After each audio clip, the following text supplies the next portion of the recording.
Hey Optimancers, Chris here. In my last video I went over the things that I thought would make for a good Mage Hunter in Dungeons & Dragons. Mage hunting builds, they're popular. They're popular on forums, other channels, blog posts for years now. And they usually contain some form of Way of the Shadow Monk, or Oath of Ancients Paladin, or Arcane Domain Clerics, Monster Hunter Rangers, sometimes there's Assassin Rogues, Battle Master Fighters. There's often multi-classes between these various options. And when I was thinking about it and considering the things that I figured would make for a good Mage Hunter, the first thing I considered is what are we going to be fighting? And because if we're talking about just the NPC mage or archmage stat blocks in the back of the monster manual, I honestly don't think we need a special build.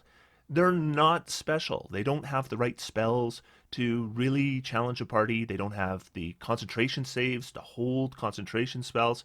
And usually they just end up being fireball casters. So they do a little bit of damage and then you kill them.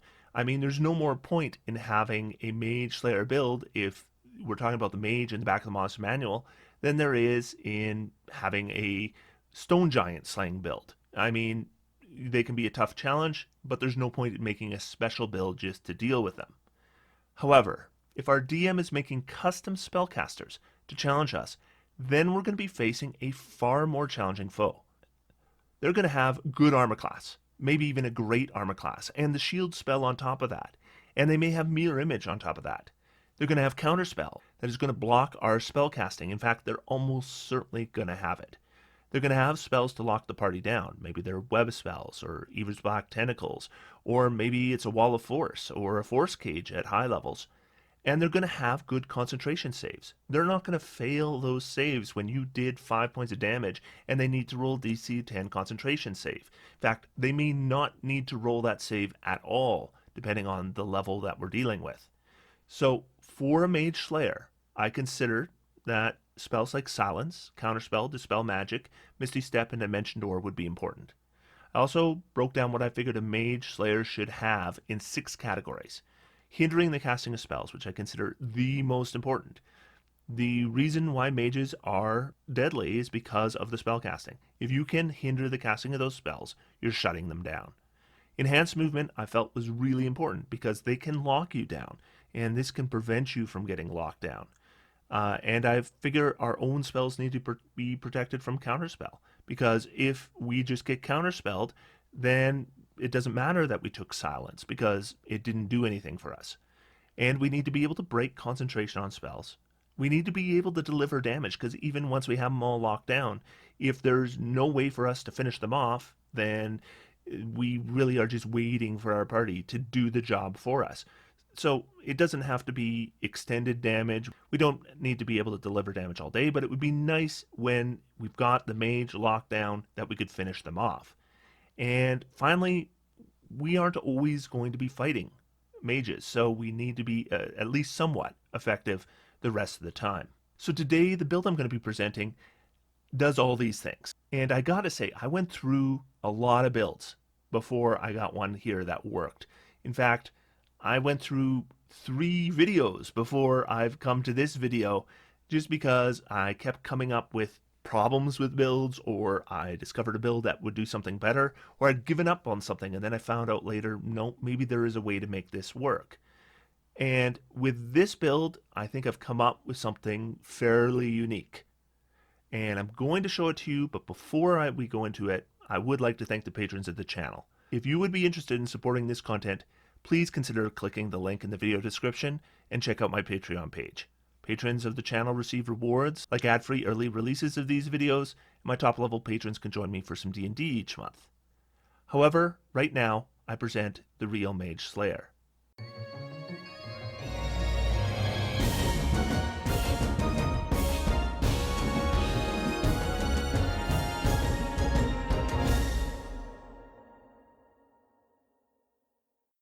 So the first thing I want to talk about is the strategy.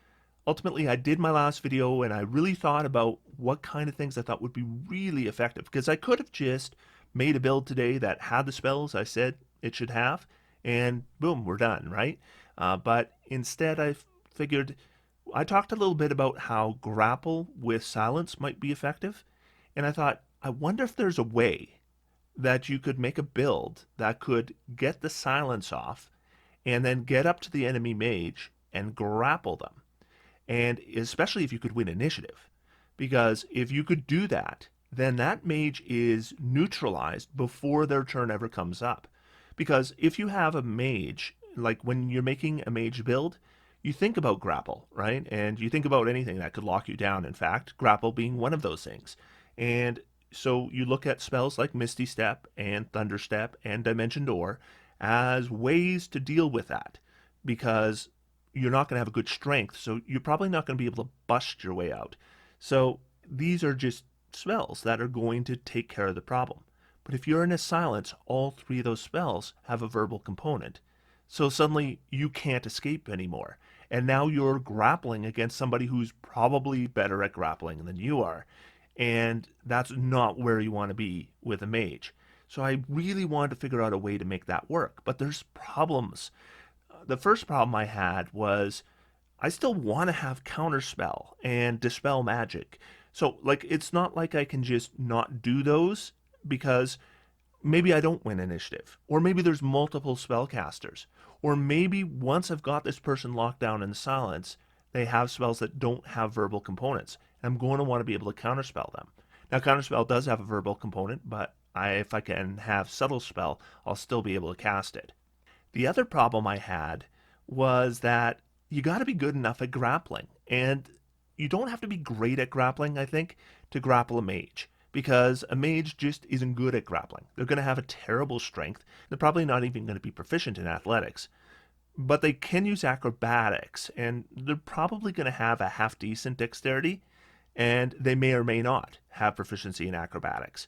So I would expect the average mage to not have a good defense against grapple, maybe a +2 or a +3, but one that's proficient in acrobatics might have a +6 or a +7.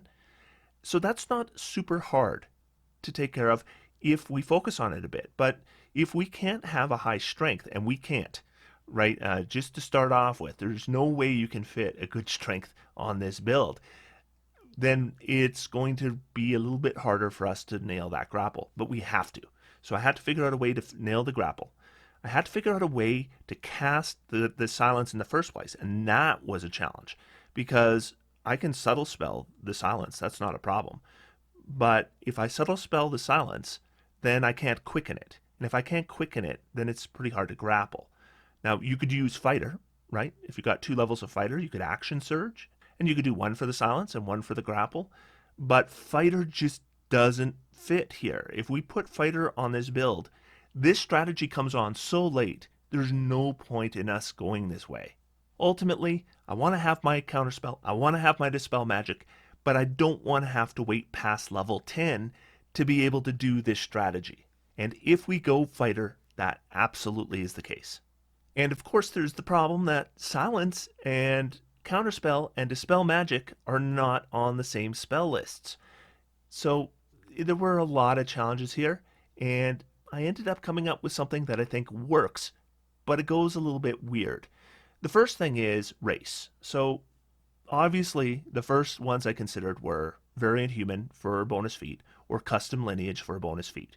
And this is a feat hungry build, and I would have loved to have taken either of them, but I didn't. The other options to consider were like Yuan Ti for magic resistance or Satyr for magic resistance. And again, would have loved to have it. We're fighting mages, magic resistance would be great.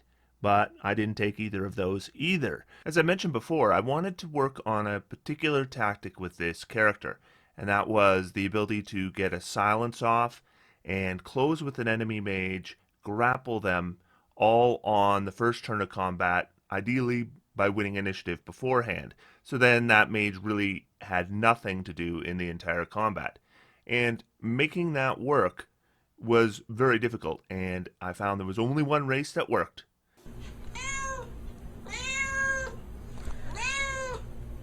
And that race was the Tabaxi.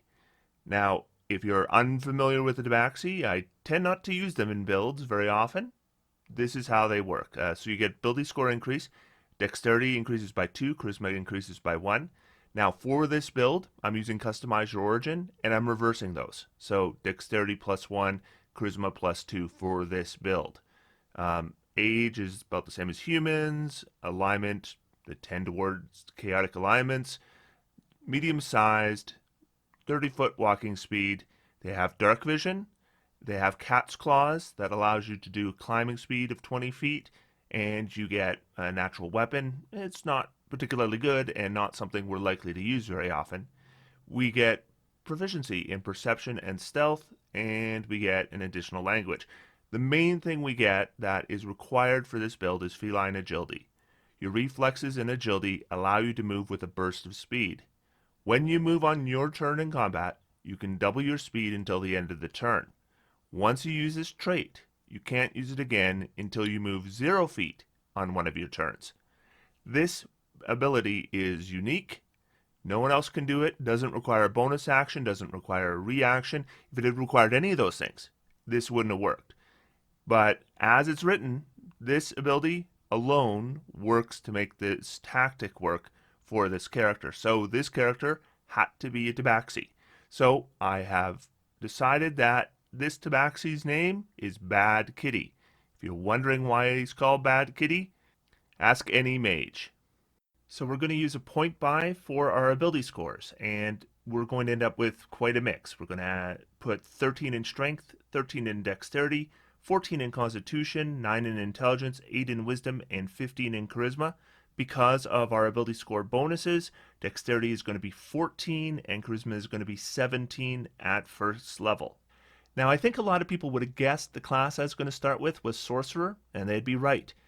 Now, the subclass they probably wouldn't have guessed.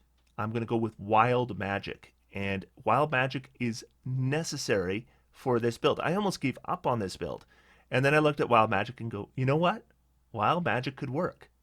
So Bad Kitty was born to a nomadic family, and there was basically a tribe of them traveling around when they came across a magic portal. And through this portal, there was 2 mages involved in a magic duel. And the power of their magic spewed through the portal, and it moved into Bad Kitty. And growing up, Bad Kitty suddenly found that he had magical powers. And his family actually kind of considered him a bit of a freak because these came out in such unexpected ways, and he didn't seem to be able to control it. And he was actually banished from the tribe, and he was very resentful. And he decided that someday he was going to find those mages who had been spewing that magic and get revenge. So if you are not overly familiar with wild magic sorcery, you won't see a lot of wild magic sorcerers on optimization forums. The wild magic surge is kind of the iconic thing that the class is based around. And basically, whenever you cast a leveled spell that is a sorcerer spell, then your DM can have you roll a d20. And if you roll a 1 on that d20, then you're going to consult the wild magic surge table. And you roll a percentile dice, and something will happen. Most of the things on the wild magic surge table are actually good for you, but there's some that aren't good for you. A lot of them also might not be appropriate for your situation, so they're going to basically do nothing. But what I've found is wild magic surge does not come up very often. There are certainly DMs, I'm one of them, who often will homebrew wild magic surge, so it will actually come up once in a while, because I have run entire campaigns where I had a player take wild magic through the entire campaign, straight classed, and was never once able to consult this table because just didn't roll the 1 and kept trying and wanted to, and it just didn't happen. So when I'm looking at wild magic sorcerer, I'm not really thinking about wild magic surge.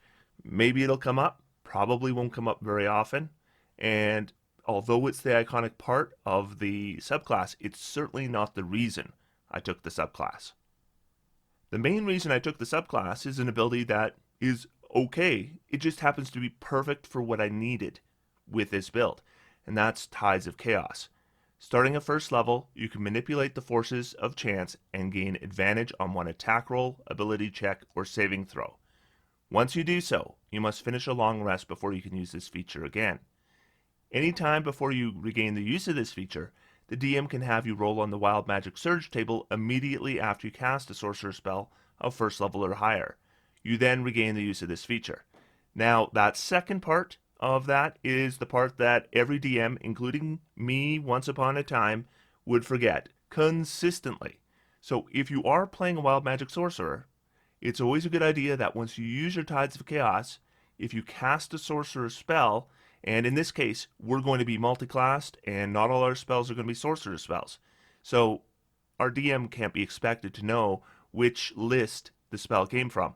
So if I was playing this character and I cast a sorcerer spell after using Tides of Chaos, I'd probably just let the DM know that it was a sorcerer spell and do I get my Tides of Chaos back? And then they can make that decision. But this ability, although it's not nearly the most powerful ability that sorcerers can get at first level, was the exact ability I needed for the tactics that I described earlier. I needed a way to get advantage that didn't use my bonus action, that didn't use my reaction. And it needed to be able to affect ability checks.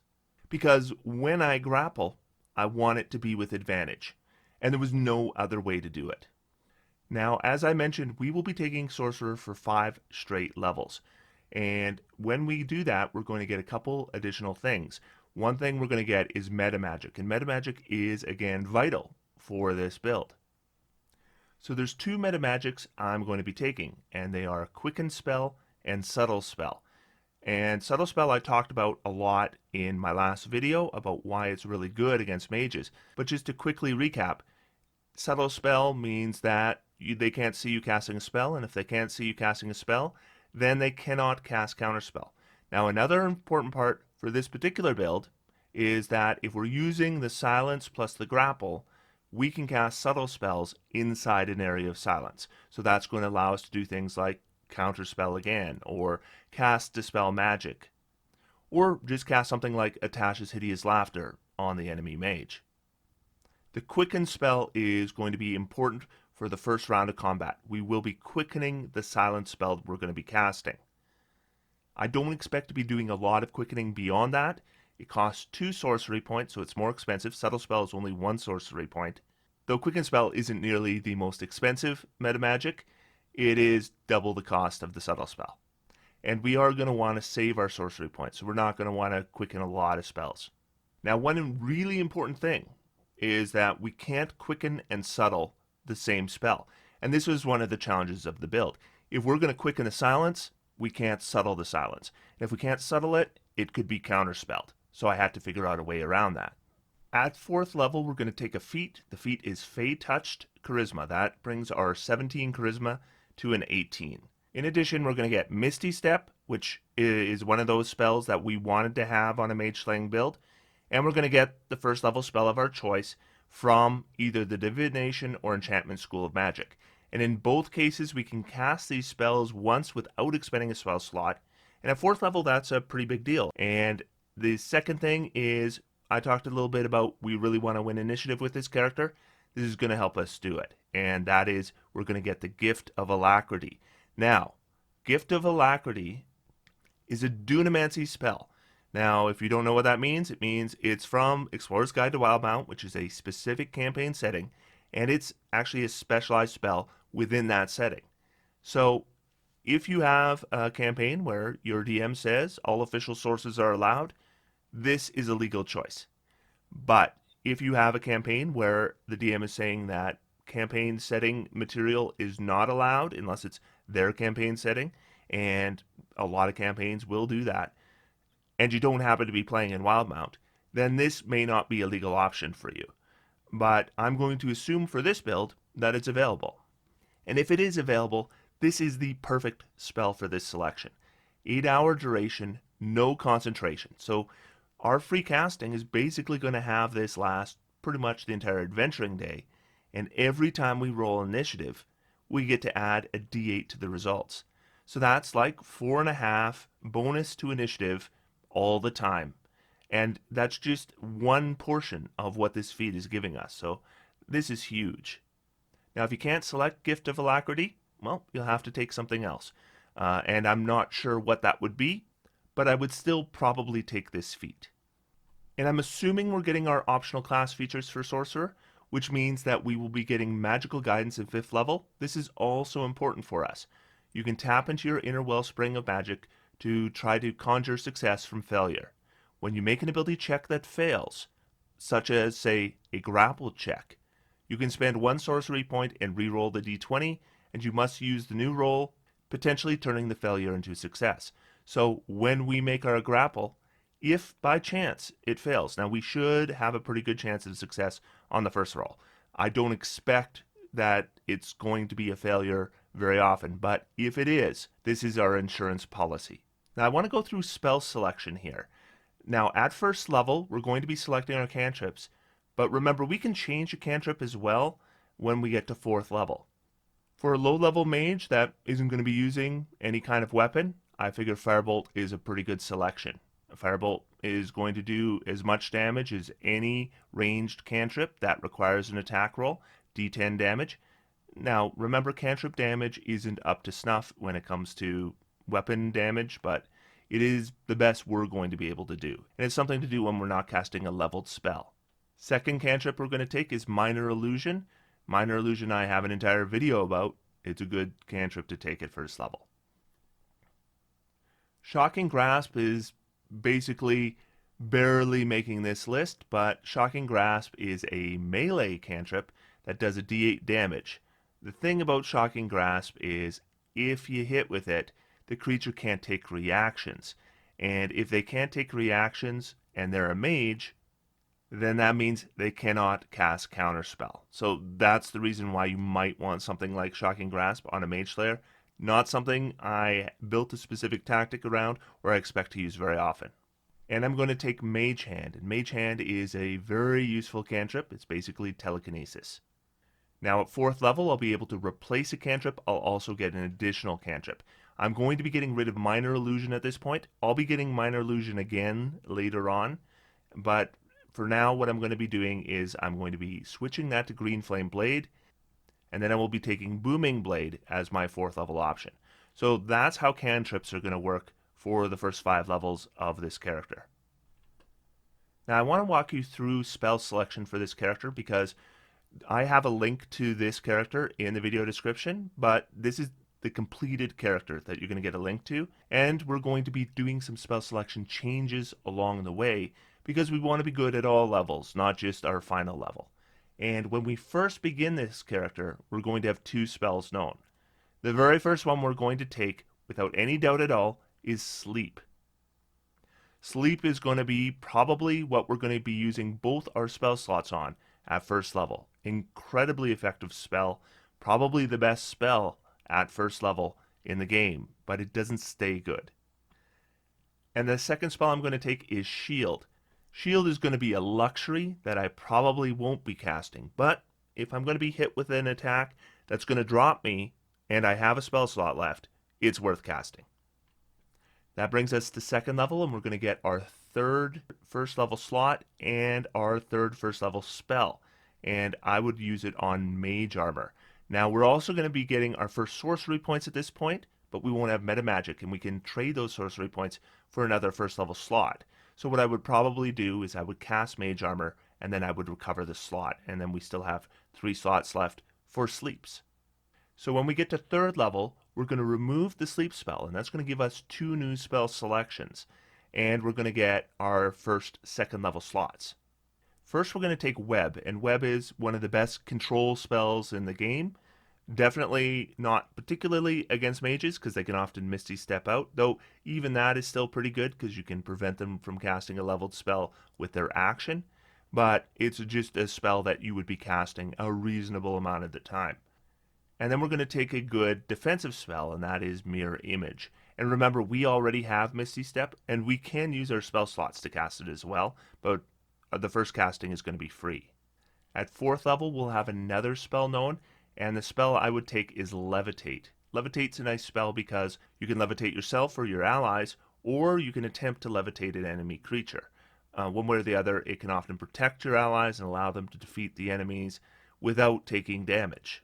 So when we get to 5th level, what we're going to be doing is getting rid of Levitate, because Levitate is a good spell, but we want to have 2 selections for 3rd level slots, and in order to do that, we're going to have to get rid of a different spell. And so Levitate goes. Our first selection is counterspell. Obviously, as a Mage Slayer, counterspell needs to be our first 3rd level selection. And it's tempting to take Dispel Magic as our second choice, but we really can't at this point. We want to be able to use our 3rd level slots in combats where we're not fighting mages. And if we just have Counterspell and Dispel Magic for our 3rd level slots, then what we end up with are 3rd level spells that are only circumstantial. And we don't want to have that. We don't want to have a day go by where we didn't have a chance to cast a real 3rd level spell. And frankly, I'd take Fireball. And we could take Hypnotic Pattern here. We could take Fear. I'm going to put Fireball on this list. Because you know what? At 5th level, Fireball is really good. And it's going to stay good for a few levels. And then we're going to switch it out. And that covers the first 5 levels of this build. So as I said, we're going to take Sorcerer to level 5 before we multiclass out. And when we do, we're going to multiclass to Bard. And we're going to take Bard for 3 levels. And Bard gives us a ton of stuff we need for this build.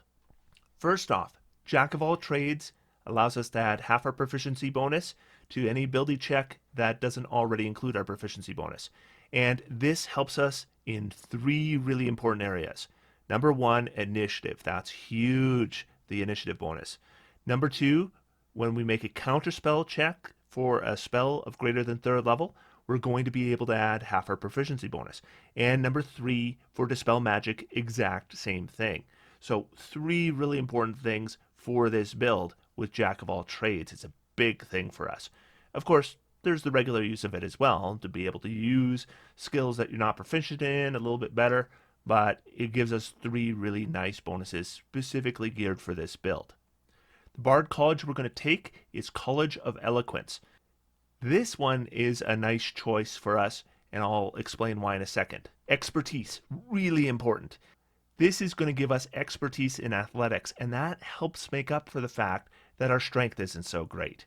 So having that proficiency in athletics and then expertise on top of that with a +1 strength bonus is about as good as having a character with an 18 strength and proficiency. The other expertise I'm going to recommend is Perception, but you could switch that up. It's not that important. This has nothing to do with slaying mages, but Silver Tongue is a great ability. Whenever we make a charisma check for Persuasion or Deception, we roll the d20, and if we roll anything lower than a 10, we treat it as a 10. This essentially means as long as you're proficient in Persuasion and Deception, once your College of Eloquence, you'll make every Charisma, Persuasion, or Deception check you make. Reason I'm choosing College of Eloquence, though, is for unsettling words. What we can do is we can use our Bardic Inspiration, and it uses our bonus action, and then we roll the d6, and that becomes subtracted from that creature's saving throw. So if we have a mage trapped in a silent spell, and now we want to incapacitate them, and we want to hit them, say, with Atasha's Hideous Laughter, you throw an unsettling words on there, they're probably going to fail.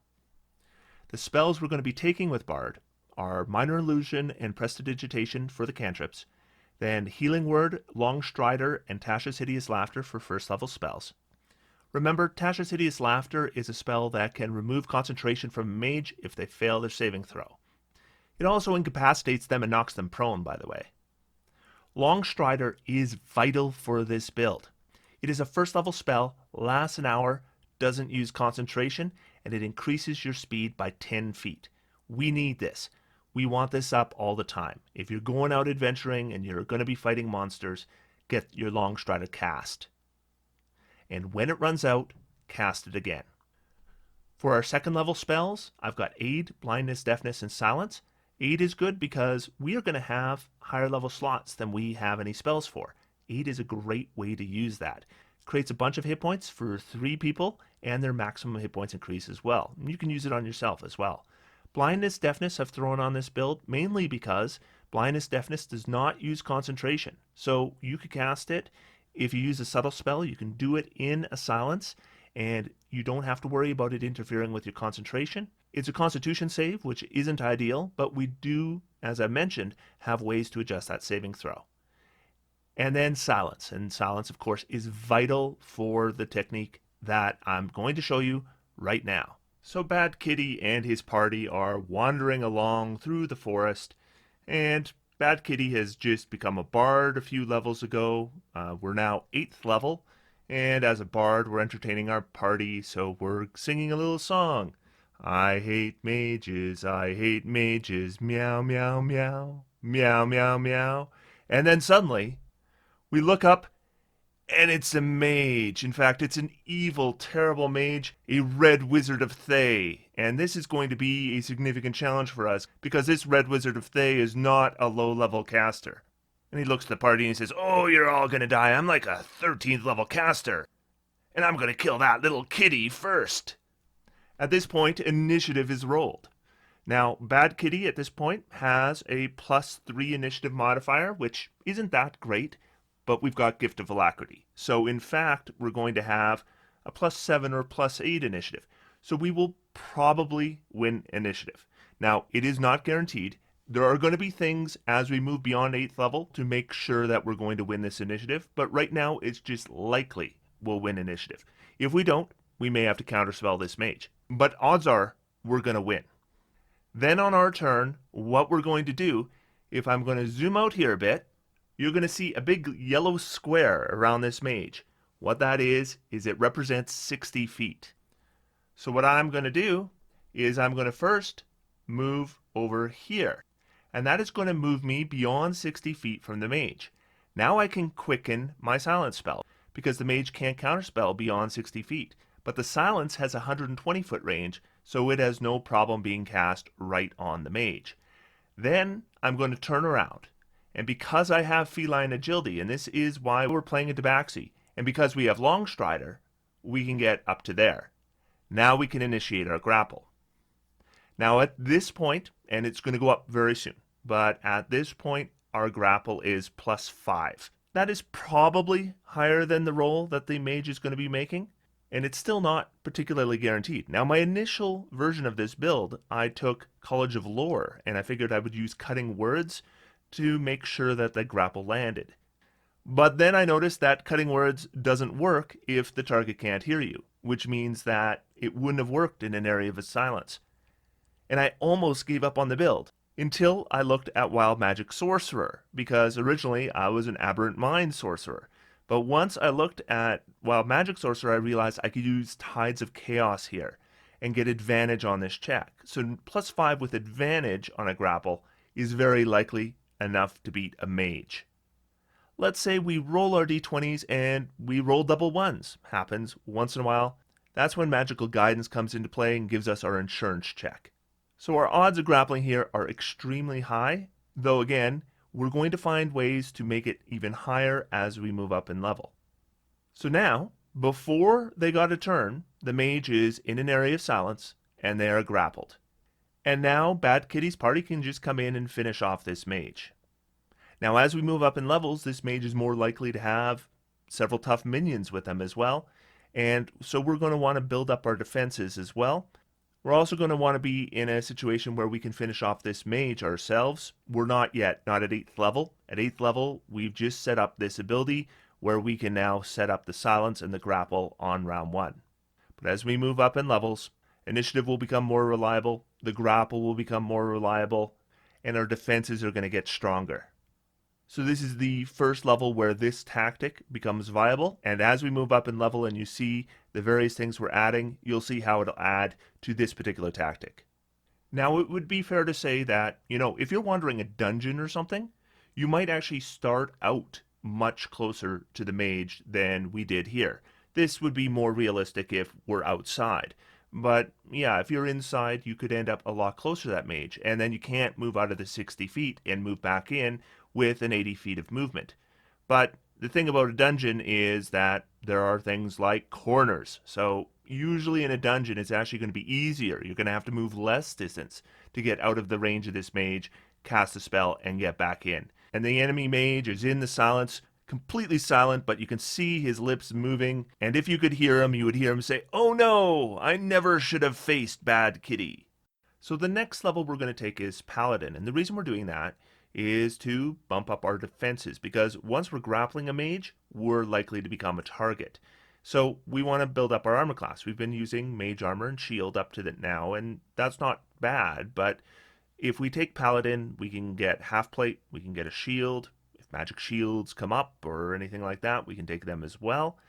Now, eventually, we may not want to wear the shield, and that's because once we actually have a decent attack that we can attack the mage with, then once we have them grappled, we're going to want to have a hand free to make that attack. But right now, we don't really do weapon attacks, so I would definitely put on the shield at this point. Half plate in a shield, and we've got a 14 dexterity. It's going to give us a pretty good armor class.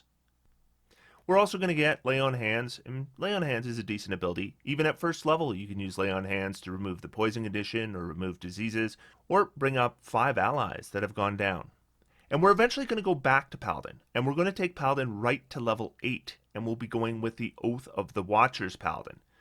But before we do that, I would go back to Wild Magic Sorcerer and bring it up to level 7. Now, obviously, the reason we're going to go for Sorcerer 7 is for 4th level spells. But I do want to mention that at 6th level, we're going to get Bend Luck. And Bend Luck is not an ability I think is all that great. But I do think it could come up here, because it becomes yet another insurance policy for us. Starting at 6th level, you have the ability to twist fate with your wild magic. When another creature you can see makes an attack roll, an ability check, or a saving throw, you can use your reaction and spend 2 sorcery points to roll a d4 and apply the number rolled as a bonus or a penalty, your choice, to the creature's roll. You can do so after the creature rolls, but before any of the effects occur. So the effect here is decent, but 2 sorcery points is very expensive. But let's say we roll initiative, and the mage beat us by 1 or 2 points. Bend Luck is the ability that can turn that around and give us the advantage. We don't need to beat the mage's initiative by a lot, we just need to beat it. And 1 below a mage and 1 above a mage is day and night, and Bend Luck could make that difference. And another thing is, Bend Luck gives us another insurance policy on the grapple check, because if we miss a grapple check, but it's really close, Bend Luck could be the way to make the difference there as well. And finally, I would point out that Unsettling Words and Bend Luck can combine to create a minus d6 and a minus d4 to a creature's saving throw, because Unsettling Words is a bonus action, and Bend Luck is your reaction. So you can do them both in the same turn, and then still have your action free to cast a spell. So yeah, Bend Luck, really expensive ability, so you don't want to use it very often, but when you do use it, you want it to be that day and night thing. The I'm going to win versus I'm going to lose. So 6th and 7th level gives us 2 levels to play around with spells. We're going to get 2 new spells known, and we are also going to be able to switch out 2 spells. So the first spell I'm definitely going to switch out is Mage Armor, because now I'm wearing half plate, don't need Mage Armor anymore. So what I'm going to do is I'm going to get rid of Mage Armor, switch it for Absorb Elements. And also at 6th level, what I'm going to do is I'm going to select Dispel Magic as my new known spell. Then at 7th level, what I'm going to do is I'm going to unselect Fireball, and I'm going to replace it with a different spell, because Fireball is really good at level 5 and level 6 and level 7, but by this point it's not quite as good anymore, so we want to replace it for a good control spell. The one I'm recommending here is Watery Sphere, though you could do Hypnotic Pattern or Fear here as well. Although they're only 3rd level spells, they are better than the average 3rd level spell. But you could go either way. In fact, if you have a party where they do a lot of push and pull effects, you might even want something like Wall of Fire. It really depends on what the rest of your group does, but I'm putting Watery Sphere on this build. And I'm taking as my 7th level selection, Dimension Door. I mentioned this in the last video, why it's important. You can take allies along with you, you can go further distance, and you don't need to see your location, and that is important too. I just ran a session last night where PCs were getting caught in walls of ice, and because they had Misty Step but not Dimension Door, they couldn't get out because walls of ice are opaque. So when you're facing spellcasters and you want to have good maneuverability, I think Dimension Door is a must-have. So that is the final spell list we're going to have for us as a sorcerer. We're going to go back to Paladin, and we're just going to take it straight. Now, I don't know if you're going to get to level 18, but if you do, I'd take 8 levels of Paladin, or at least I would take 7 levels of Paladin, and then take 1 more level in anything else, because the 8th level Paladin, or the 3rd level of Bard, or the 8th level Sorcerer, the main reason for any of those is to get the ability score increase. It is going to give us a fighting style, and that fighting style I'm going to recommend is blind fighting. And the reason I would recommend blind fighting is, let's say we have that mage grappled, but that mage maybe is invisible. Well, we could use blind fighting and we could target them with a spell that requires you be able to see them. Something like Atasha's Hideous Laughter, for example. And then if that lands, guess what? They're not going to be invisible anymore. Divine Smite will allow us to hit for a bit of damage. I'm going to recommend just grabbing something like a rapier with his character, and that's a d8 damage. But we're going to have a ton of spell slots, especially mid-level spell slots, so that's a lot of Divine Smites when we want. Both Channel Divinities for Oath of Watchers are reasonably good. Watcher's Will allows you to provide some bonus to some saving throws to a group of people, and Abjure the Extraplanar is a turn on a lot of different kinds of creatures. The feat I'm going to recommend at 4th level is the Alert feat. That's going to boost our initiative by 5. Also prevents us from being surprised. At 5th level, it's going to give us extra attack. And once we get extra attack, and we're willing to expend spell slots, and we have Divine Smite, and we have a prone grappled mage, and we have a hand free and a rapier, we can deliver a lot of damage. Now, we can't sustain good damage. We can just deliver a lot of damage in very limited bursts, but probably enough to kill that mage. Aura Protection, of course, is a wonderful ability, the best ability a Paladin gets, and you probably already know about it, but you're going to add your Charisma bonus to all your saving throws, and your allies next to you will do so as well. Aura of the Sentinel, important for this build. It is, again, the 10-foot radius, just like our Aura of Protection, except it adds initiative bonuses equal to our proficiency bonus. And finally, at 8th level, we're going to increase our Charisma to 20. And like I said, you can do 8th level of Paladin, you can do 8th level of Sorcerer, you can do 4 levels of Bard. One way or the other, you're doing it for this Charisma boost. Now, the spell list for Paladin, some of these are Watcher spells, so we're going to get them automatically, like Alarm. But a lot of them are my selections. So Bless, good spell, and it's one of those spells that people don't realize how good it remains at higher levels. And it is well worth, like once we're at this level and we have these super high level slots and a ton of mid-level slots and we're not using them all, it's okay to cast Bless with a 3rd level slot and get the entire party with it. Now it's concentration, so we're not going to be using it against mages. It'd be the rest of the time. Command is a good spell that can be used at the same time you're concentrating on another spell. Cure Wounds may come up. It wasn't a high priority on this build, but I threw it on there. Detect Magic was one of the Watcher spells. Heroism can protect you from fear. That can be useful. Or if somebody else succumbs to fear, you can cast Heroism on them and it'll suppress it. And that can be useful. Shield of Faith, just a AC boost for us. Wrathful Smite is the best smite spell in the game. Again, probably not using it in the mage combat because it uses concentration. But in other combats, it's a good spell. Fine Steed is a good spell, and if you're mounted, you could even use it instead of the Feline's Agility in the tactics I mentioned. Lesser Restoration, good spell, not useful all the time, but we have a ton of spells. When we need it, it's there. Moonbeam, if we just want to do a little bit of blasting, it's fine. It's not going to be something I'm probably going to cast very often. When I do, there's no point casting it unless we're going to upcast it. But it does upcast okay. Protection from poison, and then see invisibility. And those, of course, are circumstantial. So if we look, our worst save is a +4, our constitution save +13, charisma save +16. We're not getting caught in any force cage. Our skills are really good. Our worst skill is +2, but we have a +13 athletics at this point. Initiative +13, but with Gift of Alacrity, that's going to be closer to a +18 or 17. And once our athletics is at +13, we can probably afford to use our Tides of Chaos and Initiative if we needed to. I will say that if we were really concentrating on Initiative, we could get Initiative higher than +13. But again, Gift of Alacrity is there. We're going to win Initiative. And honestly, once you win Initiative, it doesn't really matter how much you win it by. Armor class is 17. Of course, we got Shield on there. Probably going to have magic items on there. And we can equip a shield. If we do so, we get to an armor class of 19. I'm not sure I would.